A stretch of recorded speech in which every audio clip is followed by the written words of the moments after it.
السلام علیکم۔ حضرت یونس علیہ السلام کا واقعہ۔ زمانہ قدیم میں ایک عظیم و شان شہر تھا جس کا نام نینوا تھا۔ یہ شہر عراق کے علاقے موصول کے قریب واقع تھا۔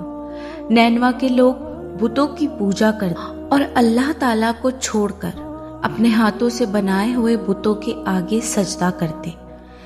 ان کے دلوں پر شرک اور گمراہی کا پردہ چھا چکا تھا۔ اللہ تعالیٰ نے اپنی رحمت سے اس بستی میں حضرت یونس علیہ السلام کو نبی بنا کر بھیجا۔ قرآن پاک میں آپ کا ذکر کئی مقامات پر آیا ہے، کہیں یونس، کہیں ذوالنون مچھلی والا اور کہیں صاحب الحوت کے نام سے۔ آپ نہایتی نیک، نرم دل، سچے اور صابر نبی تھے۔ آپ نے اپنی قوم کو نرمی سے کہا، اے میری قوم، تم اللہ کی عزت کرو، اس سے ڈرو اور میری اطاعت کرو۔ سورہ الصفات آیت 139۔ مگر قوم نے ان کی بات کا مذاق اڑایا۔ وہ کہنے لگے، اے یونس، تم ہمیں ڈراتے ہو عذاب سے۔ اگر تم سچے ہو تو وہ عذاب لے آؤ جس کا تم وعدہ کرتے ہو۔ حضرت یونس علیہ السلام رات دن تبلیغ کرتے رہے، سالوں تک سمجھایا، پیار سے، دلیل سے، رحم سے، مگر قوم ایمان نہیں لائی، بلکہ الٹا ان کی باتوں کا مذاق اڑاتی رہی۔ آخر کار یونس علیہ السلام کا دل بھر آیا۔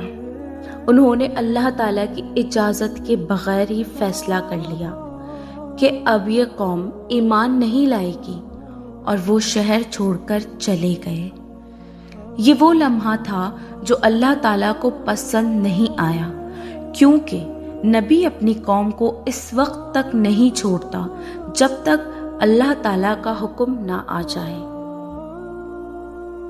جب یونس علیہ السلام شہر سے نکلے تو کچھ ہی دنوں بعد آسمان پر ایک ہیبت ناک منظر ظاہر ہوا۔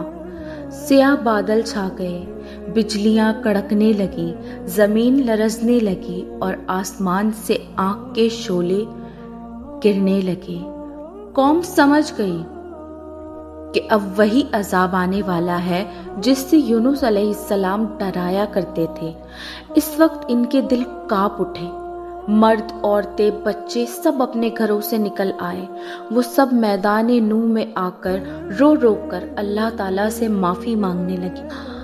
انہوں نے اپنے بتوں کو توڑ دیا، ایک دوسرے سے ظلم معاف کروائے اور اپنے کپڑوں کو پھاڑ کر خاک و خون میں لت پت ہو کر گڑ گڑانے لگے۔ اللہ تعالیٰ نے ان کی سچی توبہ قبول کر لی اور عذاب کے بادل چھٹ گئے۔ یہ وہ واحد قوم تھی جس پر عذاب آنے سے پہلے وہ سب ایمان لے آئے اور اللہ نے انہیں بخش دیا۔ سورۃ یونس آیت 98۔ دوسری طرف یونس علیہ السلام نینوا سے نکل کر ایک سمندر کے کنارے پہنچ چکے تھے۔ وہاں ایک کشتی روانہ ہونے کے لیے کھڑی تھی۔ آپ بھی اس میں سوار ہو گئے۔ کشتی روانہ ہوئی تو کچھ دیر بعد سمندر میں طوفان آ گیا۔ ہوا تیز چلنے لگی، لہریں آسمان کو چھونے لگی اور کشتی ڈولنے لگی۔ کشتی والوں نے کہا، یقیناً ہم میں سے کوئی شخص ایسا ہے جس نے اپنے رب کو ناراض کیا ہے، اس کے باعث یہ طوفان آیا ہے۔ انہوں نے قرۂ فال ڈالا۔ پہلی بار، دوسری بار اور تیسری بار بھی ہر بار قرے میں یونس علیہ السلام کا نام نکلا۔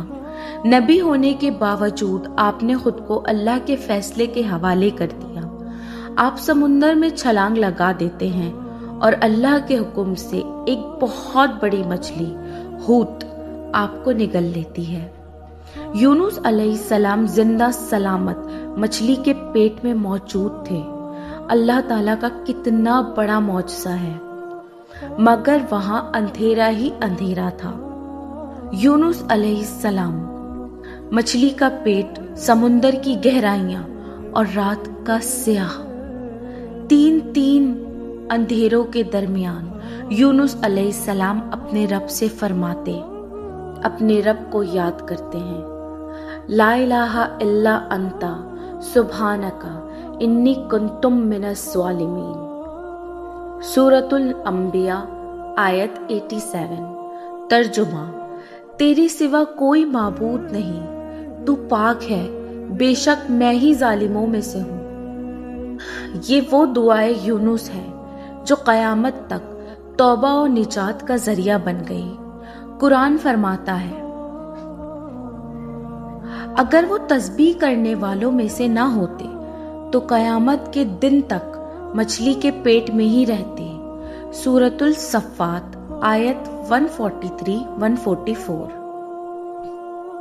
اللہ تعالیٰ نے مچھلی کو حکم دیا کہ یونس علیہ السلام کو ساحل پر ڈال دو۔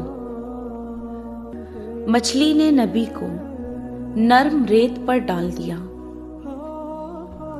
یونس علیہ السلام کمزور، بیمار اور دھوپ کی تپش سے نڈھال تھے۔ اللہ تعالیٰ نے ان کے لیے ایک قدوت کا درخت اگایا۔ اس کے بڑے بڑے پتے سایہ بن گئے اور نرم پھل ان کی غذا بن گیا۔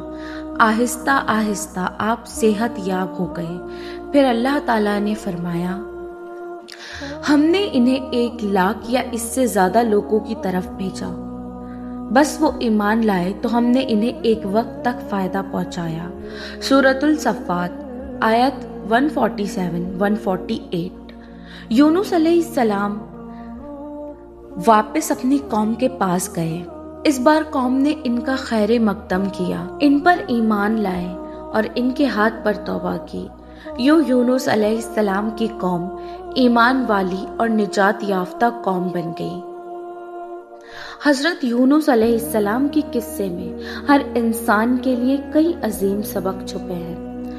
اللہ تعالیٰ کی رحمت سے کبھی مایوس نہیں ہونا۔ اگر مچھلی کے پیٹ میں اندھیرے میں بھی نجات مل سکتی ہے تو زمین کے غموں میں بھی امید باقی۔ توبہ کی طاقت بے مثال ہے۔ قوم یونس کی توبہ نے عذاب کو روک اور یونس علیہ السلام کی توبہ نے اندھیروں کو روشنی میں بدل دیا۔ اللہ تعالیٰ صبر کرنے والوں کے ساتھ ہے۔ جلد بازی نبی کو زیب نہیں دیتی اور ہمیں بھی صبر و یقین کے ساتھ اللہ تعالیٰ پر بھروسہ رکھنا چاہیے۔ دعائے یونس ہر مصیبت میں نجات کی کنجی ہے۔ جو دل سے پڑھے گا اللہ تعالیٰ اس کی فریاد ضرور سنیں گے۔